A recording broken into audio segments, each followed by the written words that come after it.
Salut à tous et bienvenue dans le Labomiasme, le laboratoire des idées, de la réflexion et des ressentis. Tout ce qui est dit ici n'engage uniquement ceux qui se sont exprimés et bien entendu la liberté est totale. Alors détendez-vous et venez refaire le monde avec nous. Donc aujourd'hui, je voulais parler des vagues migratoires. Alors les vagues migratoires, c'est un sujet très vaste. Ça sous-entend plein d'aspects. Moi, j'aurais voulu donner mon ressenti face à ça parce que c'est surtout quelque chose qui arrive en masse ces dernières années. C'est quelque chose qui tend peut-être, j'ai l'impression même, à s'accentuer. Et je trouvais que c'était un sujet intéressant à aborder. Alors peut-être pour commencer, pour ma part, j'aurais tendance à penser que des vagues migratoires, de toute façon, du moment que l'homme s'est associé en groupe, c'est arrivé. Donc ça arrive depuis la nuit des temps, que les humains, par les guerres, par la famine, par les catastrophes climatiques, par toutes sortes de sujets, enfin de facteurs différents en fait, qui font que les humains ont tendance à bouger en fait, hein, donc à changer, à voir si l'herbe, comme on dit, si l'herbe est meilleure ailleurs. Et ces derniers temps, avec cette espèce de volonté de conflit perpétuel un peu partout sur la planète, on se rend compte que les gens ont besoin de partir, besoin d'avoir l'impression d'avoir un avenir ailleurs. Après, il y a encore plus simple, il y en a qui n'ont simplement plus rien du tout à côté de chez eux, ou plus rien du tout même pour se nourrir, pour ne serait-ce que survivre, c'est même plus possible. Donc là, ils sont obligés de bouger. Sauf que par effet domino et par effet de jeu de bascule, un groupe qui va se déplacer en masse à 2 ou 3 heures de chez lui, ou 5 heures ou 10 heures de chez lui, ça va en pousser un autre, etc., etc. Et par effet de boulier, tous les pays en fait, qui fomentent les conflits autour de la planète, en fait, se reprennent le revers de la raquette, en fait, tout simplement. Et c'est normal, en fait, c'est tout à fait normal. En même temps, c'est les pays qui sont en infériorité numérique, qui ont tout, et qui vont aller piller et aller saccager et affaiblir en fait la masse de la planète en fait qui elle galère et fait ce qu'elle peut avec ce qu'elle a. Je pense notamment surtout aux pays d'Afrique et aux pays d'Asie. Et donc c'est ça. Donc je trouvais intéressant de pouvoir débattre et rebondir sur ce facteur de mouvement de population en fait, parce qu'on peut se rendre compte qu'il y a des événements naturels et des événements dits des aléas de l'événement de l'humanité, en fait, qui fait que tu es obligé de bouger. Et il y a aussi, je pense, surtout ces derniers temps, des volontés politiques et des volontés surtout de mener en fait, à l'anéantissement des gens en fait, par le conflit, en fait, par le conflit des cultures, par le conflit du mode de vie, par le conflit du confort, etc. Enfin, je ne sais pas ce que vous en pensez, mais moi je trouve que les vagues migratoires actuelles, même si on peut les expliquer par le chiffre et par les événements dans le calendrier comme quelque chose d'explicable naturellement, qui va de fait, comme on peut dire, ou comme moi j'ai l'impression de le ressentir ces dernières années, c'est plus quelque chose qui est d'une volonté, comme d'une espèce de rouleau compresseur en fait, pour submerger en fait les gens les uns contre les autres. Même si y a des événements réels, après des événements concrets. Hein. Je sais pas ce que vous en pensez. Mais, On est assez d'accord, même sur l'effet aussi. Je pense que là où le débat se situe plus, selon moi, c'est les solutions. Donc, qu'est-ce qu'on fait avec ça? Tu sais, il y a les vagues migratoires, que ce soit même ici, en fait, au Québec, que ça fait une grosse partie, en fait, de la campagne électorale des élections provinciales du 1er octobre dernier. Ça, c'est juste ici, hein? C'est tout petit par rapport à tout ce qui se passe ailleurs. En Europe, les gens se font chier, particulièrement en Italie en ce moment, où il y a des grosses politiques anti-immigration. Et là, on n'est ni dans la cause, ni dans les faits. On reconnaît les faits. Et là où le débat est, c'est qu'est-ce qu'on fait avec ça? Est-ce qu'on accepte les personnes qui viennent ou est-ce qu'on les repousse? Et si on les repousse, comment est-ce qu'on le fait? Si on les accepte, comment est-ce qu'on le fait? Et dans le cas où on les repousse, pourquoi est-ce qu'on les repousse? Donc là, tout plein de personnes justifient le fait de repousser l'immigration de par la cause fondamentale de cette immigration-là. Ils disent, ben, ils viennent ici parce que certains vont dire c'est fomenté de toutes pièces de certains grands architectes de la corruption et du trafic humain qui veulent profiter de cette immigration-là. D'autres vont dire non, c'est la guerre. D'autres vont dire non. Mais on justifie le rejet ou le non-rejet de l'immigration par la cause. Donc, moi, je pense que c'est un des problèmes fondamentaux.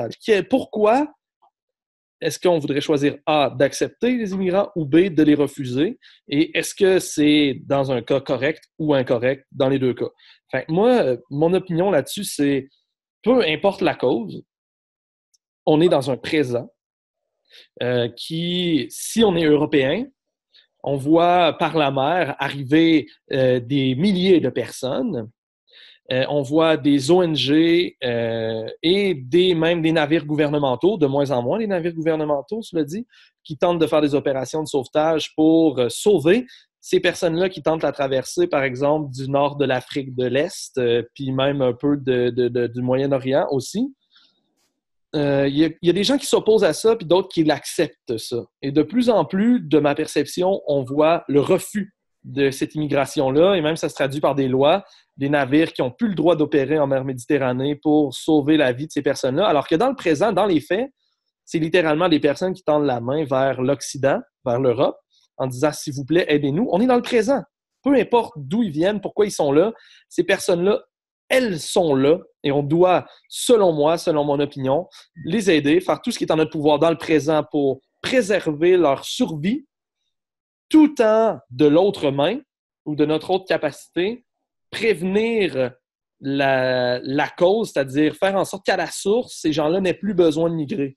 J'ai l'air de commencer ma phrase par « c'est simple, il ne suffit que de », alors que c'est nettement plus complexe que ça, mais je veux dire, si on veut décomplexifier le débat pour le ramener dans une phrase ou dans ne serait-ce qu'un paragraphe, je pense que c'est ça. C'est mon opinion, c'est on doit tout faire pour sauver les vies qui sont en jeu en ce moment, puis tout faire pour prévenir que ça récidive ou que ça s'accentue davantage. C'est tout à fait respectable. C'est tout à fait respectable. Matt, as-tu une idée un peu là-dessus, toi? Ben, tu sais, c'est sûr qu'en même temps, si on parle de migrants climatiques ou de migrants de guerre ou peu importe, tu sais, on s'entend que les pays comme on est, tu sais, nous autres, le gars qui est dans la rue à Québec ou au Québec, peu importe, il est crissement plus riche que ces gens-là qui essayent d'immigrer dans un autre pays. Là, je veux dire, il est dans un 4 étoiles comparé à leur situation. On s'entend-tu là-dessus? Là. Il y a des Moi, je suis d'accord. Il y a des ressources, puis pourtant, on gaspille tellement de bouffe, on gaspille tellement de... Hey, pour vrai, là, t'as pas idée à quel point dans mon travail, je vois de la nourriture qui se fait gaspiller. C'est dégueulasse. Okay? Pour vrai ça me fait le cœur à toi, une crise de fouet, je renvoie, puis il faut que je ferme ma gueule. Puis, c'est un peu hypocrite du fait que quand on a tous des téléphones cellulaires, on est sur un ordinateur en ce moment, tous les matériaux qui sont faits pour qu'on ait cette technologie-là et ce confort-là aujourd'hui, ben, c'est des enfants au Congo qui plongent dans des mines pour aller chercher le lithium pour faire les batteries, les processeurs d'ordinateur puis les matériaux précieux. C'est le linge qu'on porte, peu importe. Je veux dire, il y a une énorme conséquence. C'est vraiment réaction-conséquence qu'on vit là. C'était inévitable. Quand j'étais jeune, on parlait de recyclage, on parlait de que les affaires faites en Chine, les esclaves chinois, mais c'est encore pire 30 ans plus tard. Selon mon point de vue, je suis rendu à 36 ans. En tout cas, c'est un peu ça que je voulais dire, parce qu'il y a tellement... le problème est plus profond qu'il en a l'air, parce que les médias en parlent. Il y a tout aussi un vécu en arrière de tout ça. Il y a une génération en arrière de tout ça. Il y a du monde qui sont nés là-dedans, qui ont grandi là-dedans, puis qui ont compris qu'il y avait autre chose, puis qu'il y avait un changement qui pourrait se faire, peut-être. Puis en même temps, si tu dis que t'es ici, t'es au Québec, t'as des origines d'ailleurs, ben, tu sais, genre, moi, j'ai des origines. Tu sais, mon grand-père est né en France, il est épousé une Québécoise, il est immigré ici, là. Je suis pas pur Québécois, pur souche, là, moi. Et j'ai des descendances irlandaises, mais j'ai de l'amérindien, j'ai du français, j'ai de l'irlandais.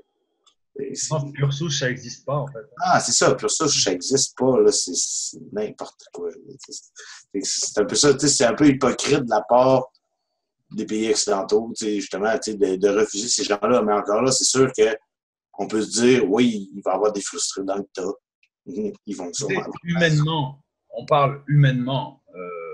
Le fait que des gens qui galèrent, qui crèvent la dalle, qui sont dans la merde parce qu'ils vont peut-être mourir, parce qu'il y a toutes sortes de choses comme ça, que tu ne veuilles pas accepter ces gens-là chez toi ou ne serait-ce que partager des choses avec eux pour pouvoir les aider, c'est quelque chose qui s'entend même pas dans le raisonnement normal. En fait, c'est inadmissible. Mais comme tu disais, Vincent, toi tu disais, peu importe entre guillemets la cause, ce qui est surtout le plus important, c'est de trouver des solutions. Je suis entièrement d'accord avec cette idée. Si tu comprends la cause, en fait, c'est si tu comprends la cause, c'est là où je suis pas d'accord avec toi. C'est si tu comprends la cause que tu peux encore mieux traiter les solutions. Parce que simplement mettre des pansements sur une plaie sans savoir si ça va ressaigner ou pas, ben, c'est peut-être pas forcément la chose la plus wise qu'il faut faire, en tout cas. Je pense, tu vois, dans le sens que se fier uniquement sur l'aspect humain de la chose et de dire on va juste traiter le problème, soit. Mais regarde, on a voyagé, toi et moi, en Europe, à Paris. Ça fait combien d'années que, soi-disant, ils accueillent des migrants, ils accueillent des gens pour les aider, soi-disant. Finalement, ils sont laissés à l'abandon. On les a laissés avec rien du tout. Ces mecs-là, ils mettent des tentes où ils peuvent. Ils espècent de faire des bidonvilles un peu à droite à gauche. Tu l'as vu avec moi sur Paris. Je veux dire, c'est inadmissible. C'est ça, c'est pas humain comme traitement. C'est pas une façon d'accueillir des gens. Tu vois, si tu accueilles des migrants, il faut l'accueillir aussi avec ta capacité. Je veux dire, si ta maison, elle fait 5 mètres carrés, que tu as un lit, tu as beau avoir toute la générosité du monde, toute l'envie d'aider ton prochain, mais tu peux pas accueillir 150 personnes dans ta maison parce que ça rentre pas. Tu n'as pas la bouffe. Tu vas pas, toi, mourir par culpabilité que tes chefs d'État, depuis des centaines d'années, cassent les couilles à tous ces gens-là, à tous ces peuples. Je veux dire, oui, je suis entièrement d'accord avec vous. Humainement, c'est inadmissible. Il faut faire quelque chose pour les aider. Il y a toutes sortes de solutions. Comme tu dis, il y a des ONG, il y a des associations. Mais il y a peut-être surtout essayer de faire prendre conscience à tout le monde, ça c'est encore un autre débat, un autre sujet, que tout vient en fait des gens qui on met en place. En fait. On met des gens en place qui sont censés être nos exécutants. C'est-à-dire, finalement, un chef d'État, c'est quoi normalement? C'est un exécutant, c'est un mec qui a été mis là pour faire ce qu'on lui a demandé. Et au final, il se comporte comme des chefs par rapport à nous. On est les soumis de ceux qu'on élit, soi-disant, avec la démocratie, etc. Et c'est ces gens-là, par leurs intentions d'aller s'occuper de chez le voisin, comment ça se passe, par exemple la Syrie, pourquoi il y a des réfugiés syriens, pourquoi il y a des Syriens qui crèvent partout, ben c'est peut-être parce qu'on allait leur casser les couilles aux Syriens aussi. Peut-être qu'ils n'avaient rien demandé aussi. Peut-être qu'on est venu aller leur balancer des bombes à droite à gauche, alors que sur des faits qui ne sont pas prouvés. C'est sur de la diffamation, finalement, au final. C'est encore au-delà, c'est politique. Mais ce que je veux dire par là, c'est que si on arrive à comprendre le pourquoi de ces migrations, le pourquoi de ces événements, parce qu'un événement, il n'arrive pas tout seul. C'est pas tout le bassin du Moyen-Orient qui s'est levé un matin et qui s'est dit, bon, ben, nous, on va aller à gauche ou on va aller en haut. Non, c'est bien par rapport à des événements, et ces événements-là, ils sont créés. C'est là où je te parle de manipulation. C'est pas dans le sens que c'est pas 10 mecs qui se sont cachés dans une pièce et qui ont dit avec des cigares, ouais, on va faire comme ça. Non. Au-delà, c'est les intérêts de chaque nation dite d'élite, c'est-à-dire les nations qui ont le pouvoir, qui ont l'argent, qui ont le monopole. Tous ces pays en Afrique, si simplement on pouvait leur laisser exploiter leurs ressources tout seuls, tu parles de solutions. Ben, par exemple, commencer à faire dégager toutes les sociétés blanches ou chinoises de leur pays à grands coups de pied au cul. Ouais, mais là, attends, solution, on veut une solution réaliste qui va se faire, là. Ah, bon. Alors, dans ces cas-là, il n'y en a pas. Tu me parles à moi, je te dis des solutions. On est niqué, en fait. On va juste devoir regarder ce qui se passe avec des pop-corn ou pas, en râlant ou en regardant ça gentiment. Mais en fait, dans ces cas-là, là-dessus, sur le comment on dit, la submersion occidentale de la vieille Europe, c'est une question de temps. Ouais. Mais persuadé. Parce que c'est inévitable, en fait. Ils auront beau mettre tout. Attends, comment tu peux expliquer que depuis tant d'années, les frontières européennes étaient solides et que d'un coup, comme ça, par enchantement magique, les frontières, elles deviennent perméables et des centaines de milliers de personnes rentrent dans le territoire? C'est jamais arrivé. Les vagues migratoires en Europe, elles ont toujours été décidées. Quand la France avait besoin de main-d'œuvre après la guerre, on allait chercher des mecs en Afrique, on allait au Maghreb, ou alors on allait chercher des mecs dans les pays dits plus en difficulté, style Portugal, style Italie, etc. Donc, les vagues migratoires, elles ont toujours, au niveau étatique, un objectif. Je parle pour la France, donc j'imagine que ça doit être quelque chose de similaire à l'envergure internationale. Ça m'étonnerait que les vagues migratoires actuelles, c'est-à-dire ces milliers de personnes qui viennent. Alors oui, il y a des familles, mais il y a beaucoup de mecs tout seuls aussi. Alors tu vas me dire, ouais, mais ils ont perdu leur famille là-bas. Je sais pas. Je sais pas. Moi, comment tu réagis? On crame ton pays, on le crame. Et tu sais qui c'est? Tu dis, ouais, c'est moi, je crame ton pays parce que ton dirigeant, c'est un connard. Toi, on te dit, tu peux venir chez moi. Je pense pas que tu vas aller chez ces gens-là en te sentant chez le libérateur. Je suis pas persuadé. Je pense que tu vas plutôt dire, mais regarde, avant que tu viennes m'emmerder, avant que tu viennes dans mon pays, j'avais ça, tu m'as tout cramé, tu m'as tout enlevé, maintenant chez moi, c'est la guerre civile, et vous voudriez que ces gens-là se comportent bien dans le pays chez lequel ils vont être accueillis? Mais non, mais bien sûr que non, ils vont rentrer en acte de résistance, ou ne serait-ce que la haine va les diriger. Parce que c'est la haine qu'ils doivent avoir, qu'ils doivent ressentir. Parce qu'ils vont chez leur bourreau, on les accueille chez leur propre bourreau. Les Occidentaux viennent de mettre la merde dans tous ces pays-là, et après se plaignent, là je suis d'accord avec toi, et après se plaignent de devoir accueillir tous ces gens. Mais ils sont bien obligés de les accueillir, c'est un minimum. Il y a deux choses, je pense. Il y a deux choses. On a mis la merde. C'est qui? C'est les Occidentaux. Mais c'est ça. Les États occidentaux, pas depuis hier. Depuis la vague d'indépendance africaine dans les années 60. Colonisation, même avant ça, hein, tu vois. Même avant ça, en fait. Mais depuis, disons, l'État actuel dure, à mon œil, à moi, depuis 1960 environ. OK? Les années 60. Donc, si on dit maintenant, on change en tant que société dans le présent et on décide de vous accueillir et de dire ce qui était dans le passé, c'est des conneries de nos ancêtres et puis des États qui sont les nôtres, mais le passé de nos États, puis qu'on décide maintenant de vous accueillir de façon intelligente. Moi, je pense que les gens peuvent se comporter de façon intelligente.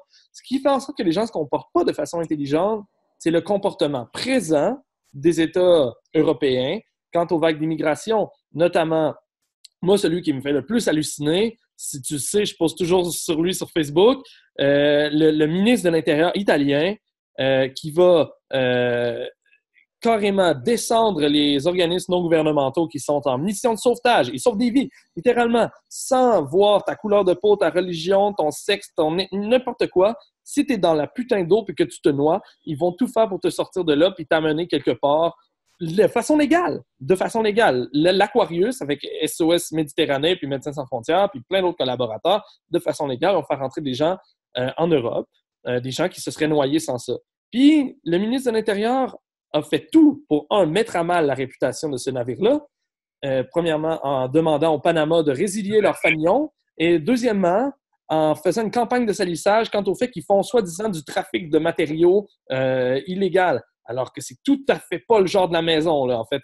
C'est quoi le but d'en mettre à mal les opérations de sauvetage de vie humaine? Avant toute la politique, avant l'objet de n'importe quel débat, il faut se ramener à la terre, de se dire, de se ramener à la terre, c'est une image, de se dire, j'ai un être humain en face de moi, il a besoin de soins, je vais l'aider. Un. Et deux, tu parlais tantôt, s'il y a 150 personnes qui doivent venir dans ma maison, mais tu sais quoi, s'il y a 150 personnes, je vais sortir de ma maison, puis avec ces 150 personnes-là, je vais travailler à trouver une putain de solution de sa mère, man. Parce qu'on est tous dans la même merde, et puis on pensait avoir l'avant sur la merde, mais la merde, elle nous rattrape. Alors, on ne peut pas la fuir. C'est pas en barricadant notre putain de porte, puis en disant non, la merde, tu ne rentres pas chez nous, elle va rentrer tôt ou tard. Donc, qu'on y fasse face maintenant. Je pense que c'est la plus grande des sagesses de dire, OK, les 150 personnes qui arrivent dans ma maison, pour reprendre encore une fois ta métaphore, je travaille dessus, ben c'est ça, la merde qui nous rattrape collectivement.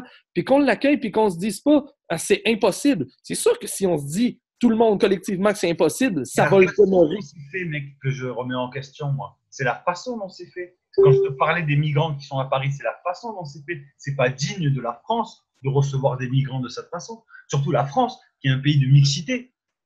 C'est pas comme ça du tout que ça devrait se passer. Mais la dignité, attends, on fait de notre mieux, là, que ce soit digne ou pas.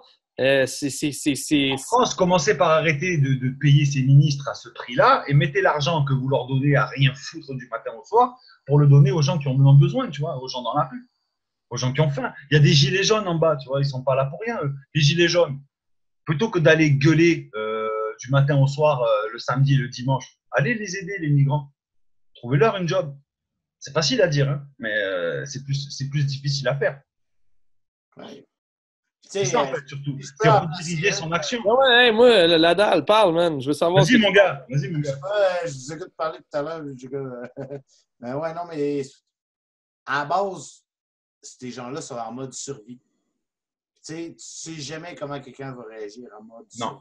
survie. Comme tu parlais tout à l'heure, Dino, le monde qui arrive, oui, il y a des hommes seuls, il y a des familles, il y a tout, mais tu sais, tu m'as créé mon pays, tu arrives chez le bourreau. Ouais, mais tu sais, tu es encore en mode survie. Genre, quand tu arrives dans un pays qui t'émigre, puis que tu es laissé à l'abandon, puis qu'il essaie de trouver une job, mais tu sais, je veux dire que c'est complètement ridicule. Là, genre, tu vois ça partout. Là, moi, je travaille dans l'alimentaire.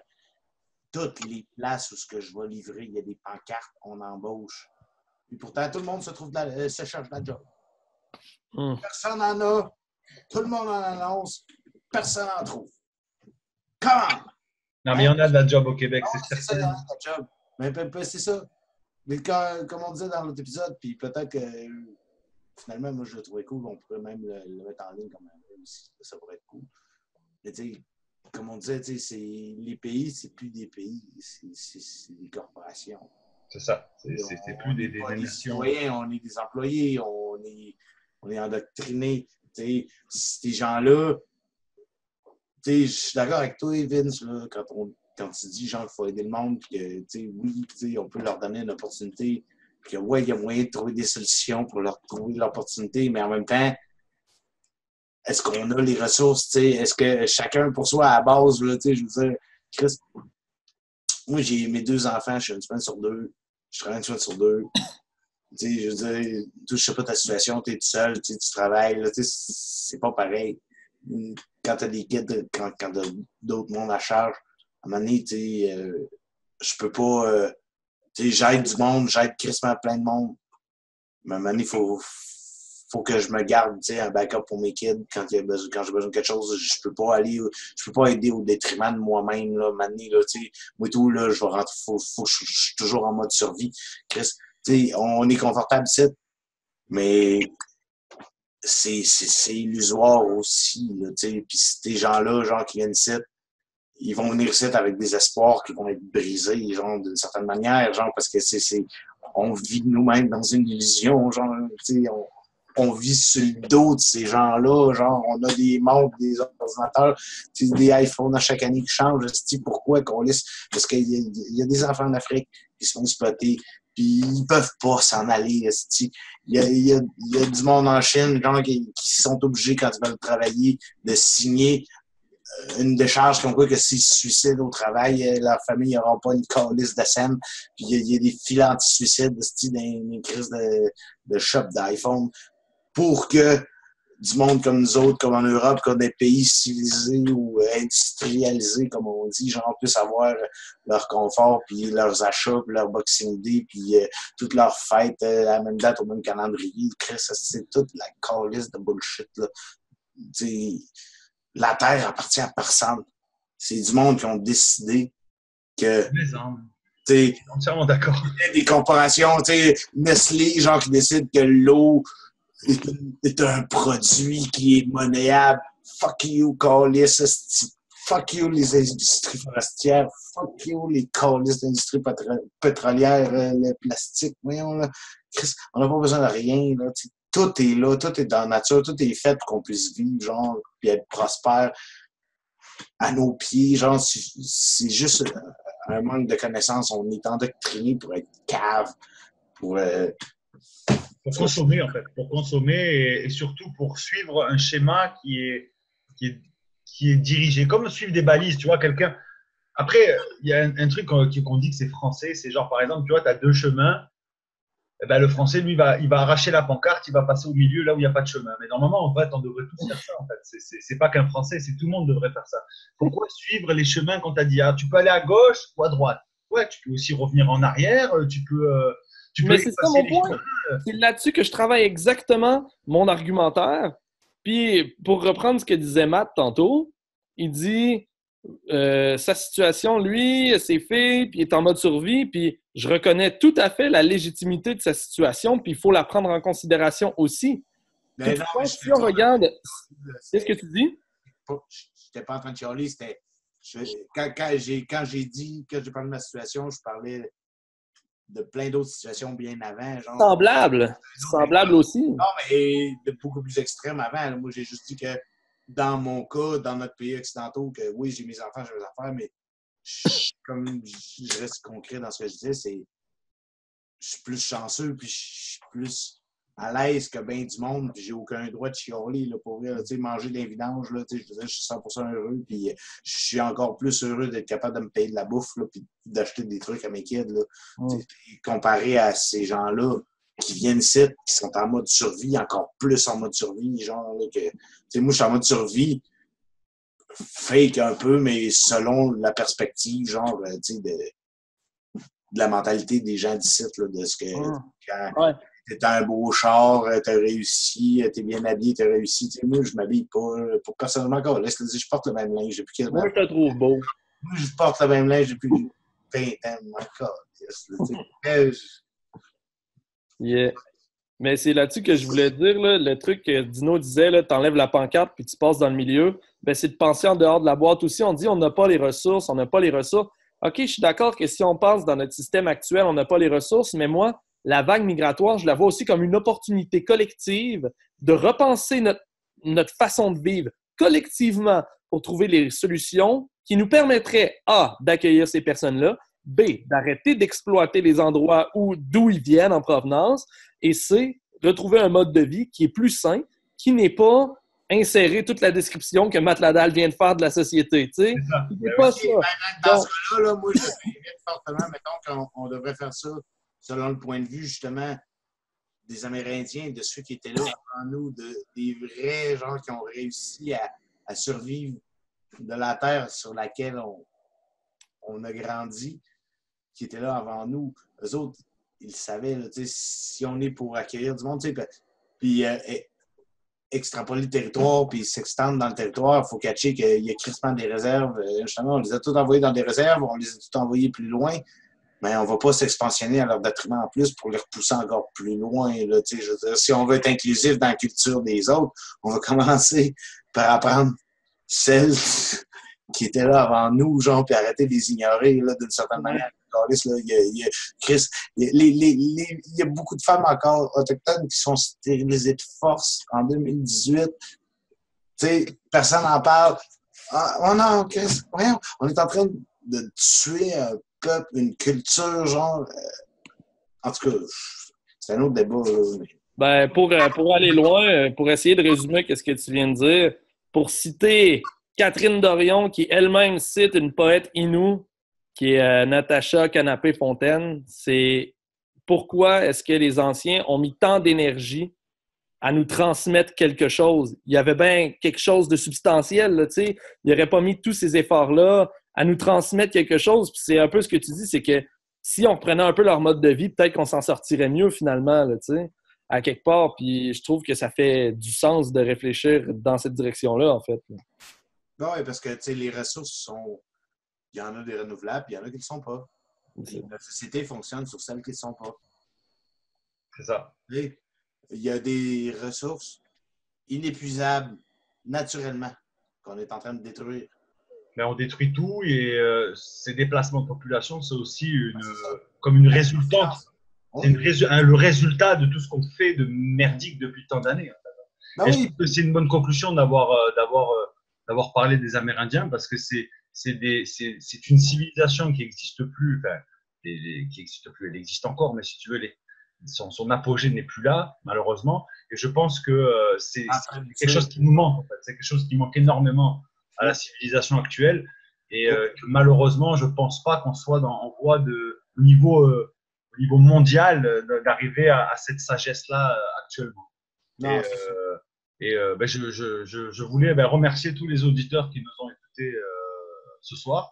Et puis bon, ben, on se dit à la prochaine, les gars. Je pense que c'était un bon exemple encore une fois. Puis à bientôt. Ciao tout le monde. Salut. hey, salut. Toujours un plaisir.